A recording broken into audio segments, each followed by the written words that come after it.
Friends, एक बार फिर से आप सभी दोस्तों का टेक्निकल मंच के इस ऑनलाइन प्लेटफॉर्म पर हार्दिक स्वागत है।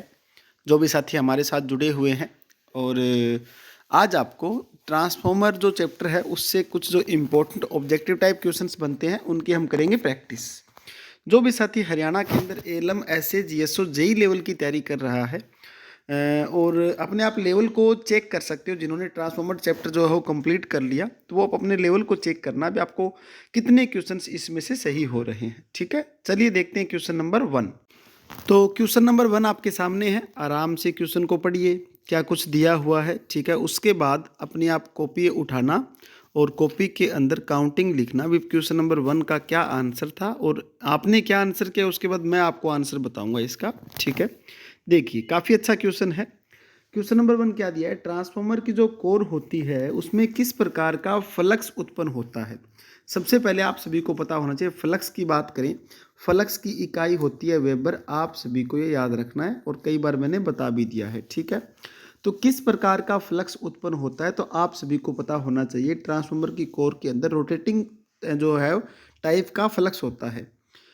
लेकिन एक बात ध्यान रखनी है, ट्रांसफार्मर के अंदर किसी भी प्रकार का रोटेटिंग पार्ट नहीं होता है। रोटेटिंग फ्लक्स जरूर होगा, रोटेटिंग पार्ट नहीं होता है। इसलिए ट्रांसफार्मर के अंदर जो है घर्षण हानि नहीं होती है, यानी कि फ्रिक्शन लॉस नहीं होता है। ठीक है, क्वेश्चन नंबर 1 क्लियर हुआ। उसके बाद चलते हैं सेकंड क्वेश्चन पे। काफ़ी अच्छा क्वेश्चन है, बढ़िया तरह से एक एक क्वेश्चन को मैंने, ये बाइलिंगुअल बोल सकते हैं इसको हम। बाइलिंगुअल का मतलब क्या है, जैसे कि ट्रांसफॉर्मर है, इंग्लिश में भी ऐसे ही लिखते हैं और हिंदी में मैंने लिखा है, बस ट्रांसफॉर्मर को डायरेक्ट मैंने लिखा हुआ है। ठीक है ना, तो देखिए एक सेल टाइप ट्रांसफॉर्मर में कौन सा लिम्ब बड़ा होता है। ठीक है ना, आउटर लिम्ब बड़ा होगा, इनर लिम्ब बड़ा होगा, सेंट्रल लिम्ब बड़ा होता है, या इनमें से कोई नहीं। हमारे पास एक सेल टाइप का जो ट्रांसफॉर्मर बनता है वो आप सभी को पता होना चाहिए किस प्रकार का ट्रांसफॉर्मर होता है। वो आप देखोगे तो इस टाइप का आपको एक ट्रांसफॉर्मर दिखेगा जिसके अंदर ये लिम्ब होते हैं, एक आउटर लिम्ब, ये भी आउटर लिम्ब, ये होता है सेंट्रल लिम्ब। ठीक है ना, तो हमारे पास देख सकते हो सेंट्रल लिम्ब हमारे पास क्या होता है, बड़ा होता है। ठीक है, काफ़ी अच्छा क्वेश्चन था, आप सभी को समझ भी आया होगा। चलिए देखते हैं थर्ड नंबर क्वेश्चन, ये आपके सामने है, आराम से इसको पढ़िए, क्या इसका आंसर हो सकता है, आप इसका रिप्लाई करना है। ठीक है, कमेंट सेक्शन में बता सकते हो आप। कोर टाइप ट्रांसफार्मर में कौन से प्रकार की वाइंडिंग की जाती है।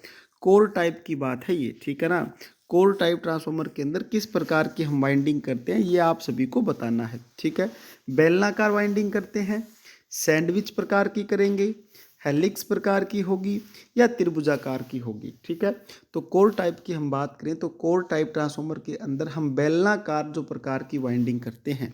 अब आपको कमेंट सेक्शन में बताना है, जो हमारे पास एक ट्रांसफार्मर होता है जिसको बोलते हैं सेल टाइप। ठीक है, सेल टाइप ट्रांसफार्मर के अंदर किस प्रकार की वाइंडिंग करते हैं ये आपको कमेंट सेक्शन में इसका आपको जवाब देना है। ठीक है, चलें नेक्स्ट क्वेश्चन की ओर। ये आपको समझ में आ गया, ए इसका ऑप्शन सही होगा। ठीक है, चलिए नेक्स्ट 4 नंबर क्वेश्चन काफ़ी अच्छा दिया हुआ है। अगर ट्रांसफॉर्मेशन रेशो जो होता है, अनुपात जो होता है, उसका मान 1 से अधिक हो तो यह किस प्रकार का ट्रांसफॉर्मर होगा।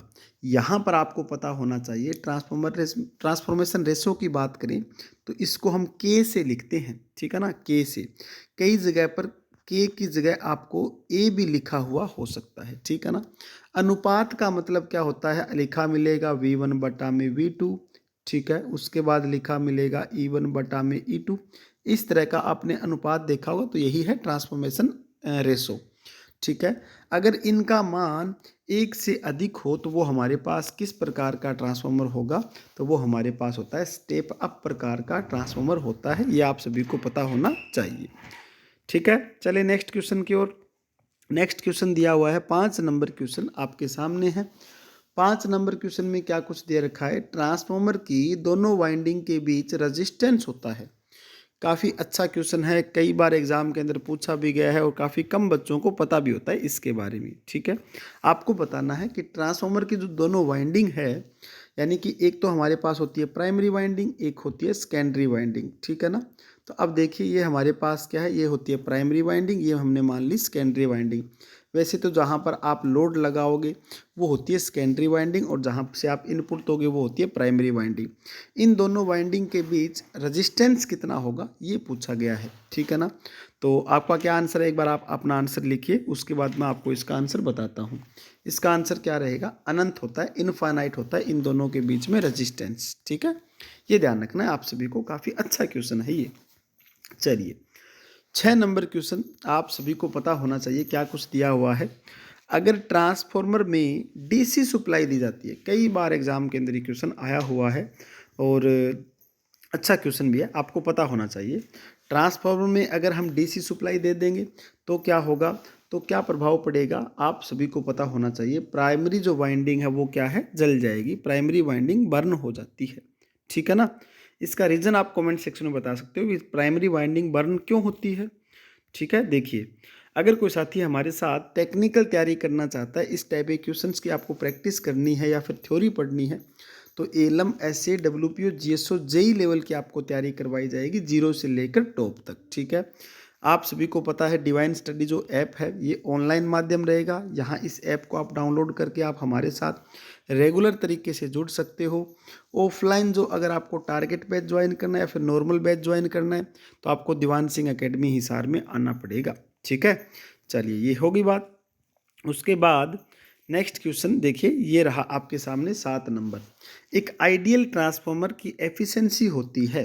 आइडियल ट्रांसफार्मर की एफिशिएंसी सभी को पता होनी चाहिए। आइडियल का मतलब क्या होता है, आइडियल का मतलब होता है यूनिक, जिसे हम क्या बोलते हैं, जिसे हम बोलते हैं आदर्श बोल सकते हैं, ठीक है ना।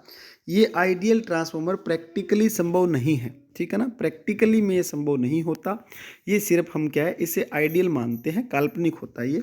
तो आइडियल ट्रांसफार्मर की एफिशिएंसी होती है 100%, ठीक है, याद रखना। क्योंकि आइडियल ट्रांसफार्मर के अंदर किसी भी प्रकार का जो लॉस होता है वो कितना होगा, किसी भी प्रकार का इसके अंदर लॉस नहीं होता, तो इसलिए क्या होगा, शून्य लॉस होता है। जहाँ शून्य लॉस होगा वहाँ पर एफिशिएंसी हमारे पास 100% रहेगी। चलिए नेक्स्ट क्वेश्चन काफ़ी अच्छा क्वेश्चन है। नो लोड ट्रांसफार्मर में मैग्नेटिक कंपोनेंट को कहा जाता है। मैग्नेटिक कंपोनेंट को कौन से कंपोनेंट बोलते हैं, रिएक्टिव कंपोनेंट, एक्टिव है, वर्किंग कंपोनेंट है, ठीक है ना। काफ़ी अच्छे क्वेश्चंस है आप सभी के लिए। अगर आपने थ्योरी पढ़ रखी है अच्छी तरीके से ट्रांसफार्मर की तो ये क्वेश्चंस आप आसानी से सोल्व कर सकते हो। अदरवाइज आपको ये क्वेश्चंस थोड़ा सा दिक्कत आ रही है तो आपको थ्योरी जरूर पढ़नी चाहिए, ठीक है ना। तो इसका ऑप्शन क्या रहेगा, रिएक्टिव कंपोनेंट हम बोलते हैं इनको, ठीक है। चलिए आप सभी को पता है नो लोड ट्रांसफार्मर की हम बात करें तो यहाँ पर हमारे पास एक तो होता है आई एम जिसे मैग्नेटिक कंपोनेंट बोलते हैं, एक हमारे पास होता है आई डब्ल्यू जिसे हम वर्किंग कंपोनेंट बोलते हैं, ओके। चलिए नेक्स्ट क्वेश्चन आप सभी के सामने है, ये रहा 9 नंबर क्वेश्चन, काफ़ी अच्छा है। एक ट्रांसफार्मर में 1600 वाट आयरन लॉस और 2000 वाट क्या है, कॉपर लॉस है, ठीक है। आपको पूछा गया है हाफ लोड पर आयरन लॉस और कॉपर लॉस क्या होगा। ये क्वेश्चन मैंने क्लास में करवा रखा है आप सभी को। आपको पता है कि आयरन लॉस हमेशा क्या होता है, कांस्टेंट होता है। तो आयरन लॉस तो आपको देखना है, जहाँ पर 1600 लिखा है वो आप क्लिक कीजिए। यानी कि पहले आयरन लॉस की बात है तो ये तो 2000 वाला वैसे ही कट हो गया, ठीक है, 1000 वाला वैसे ही कट हो गया। अब इन दोनों में हमारे पास रहेगा तो आपको देखना चाहिए फुल लोड के अंदर कॉपर लॉस जो है यहाँ पर 2000 है, तो अब हमारे पास हाफ लोड में 2000 थोड़ी रहेगा, आपको पता है 1/4 रहेगा। तो हमारे पास क्या हो जाएगा, इसका ऑप्शन नंबर सी सही होगा, ठीक है। काफ़ी अच्छा क्वेश्चन है। तो ये आप देख सकते हो अगर किसी भी स्टूडेंट को, जैसे कि ये साथी है जिनके पास इलेक्ट्रिशियन थ्योरी मंथन बुक पहुंच चुकी है, और ये जो है इनके पास भी इलेक्ट्रिशियन मंथन बुक पहुंच चुकी है, इनके भी पास पहुंच चुकी है। ये पूरे हरियाणा में अलग अलग स्टूडेंट है जिनके पास इलेक्ट्रिशियन मंथन की बुक है वो पहुंची है, और बच्चों ने काफ़ी अच्छा रिस्पॉन्स भी दिखाया है बुक के लिए, ठीक है ना। बुक की बात मैं आपको बताऊं तो सिलेक्टेड मैटर लिखा हुआ है, कोई भी फालतू के इसके अंदर क्या है मैटर नहीं मिलेगा आपको। टोटल जो बुक है लगभग आपको 313 लगभग पेज मिलेंगे, इतने पेज में, जिसके अंदर मैं आपको बताऊं तो हरियाणा के अंदर जो प्रीवियस ईयर टेक्निकल क्वेश्चन है वो भी हमने सारे ऐड कर दिए और साथ में थ्योरी भी बना दी। यानी कि कम पेज के अंदर बेस्ट मैटर आपको मिलेगा। ये जो बुक आप देख रहे हो इनके हाथ में, इन्होंने बिल्कुल अच्छा रिस्पॉन्स दिखाया है, तो ये बुक भी आप परचेज कर सकते हो। बुक लेने के लिए आपको क्या करना है, जो अपनी डिवाइन स्टडी ऐप है, ठीक है, DIVINE, डिवाइन जो स्टडी ऐप है, इस ऐप को आप डाउनलोड कर सकते हो, ठीक है ना। यहाँ पर आपको बुक मिल जाएगी, बुक आप ऑर्डर कर सकते हो, ठीक है। चलिए आज का लास्ट क्वेश्चन देखते हैं। ये है आज का लास्ट क्वेश्चन, आप देखिए 10 नंबर। नो लोड ट्रांसफार्मर में मैग्नेटिक करंट कौन से एक्सिस पर होता है। जो मैग्नेटिक करंट है वो कौन से एक्सिस पर होता है, ये आपको ध्यान रखना है। तो देखिए मैं आपको बताता हूँ, हमारे पास यहाँ पर क्या होता है, ये होता है फाई, और ये होता है हमारे पास, ये हम रहेगी वोल्टेज, ठीक है ना। अब देखिए मैग्नेटिक एक्सिस की बात, मैग्नेटिक करंट की बात करें, मैग्नेटिक करंट हमारे पास होता है फाई वाले जो फेज के अंदर रहेगा, जिसे हम IM से लिखते हैं, और वर्किंग कंपोनेंट हमारे पास IW ये रहता है। तो इस एक्स को हम क्या बोलते हैं, एक्स एक्सिस, और ये एक्स हमारे पास क्या होता है, वाई एक्सिस। तो मैग्नेटिक कंपोनेंट हमारे पास कौन से एक्स पे होगा, एक्स एक्सिस पे रहेगा। इसका ऑप्शन नंबर क्या है, बी सही होगा, ठीक है ना। तो इस टाइप के क्वेश्चंस भी आपको एग्जाम में पूछ सकते हैं। ओके, तो एक बार कमेंट सेक्शन में ज़रूर बताना कैसे आपको क्वेश्चंस लगे हैं, ठीक है।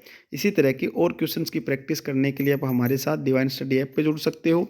यूट्यूब पर भी आपको इस तरह की रेगुलर क्लासें मिलती रहेगी, ठीक है। मिलते हैं next. Thank you very much.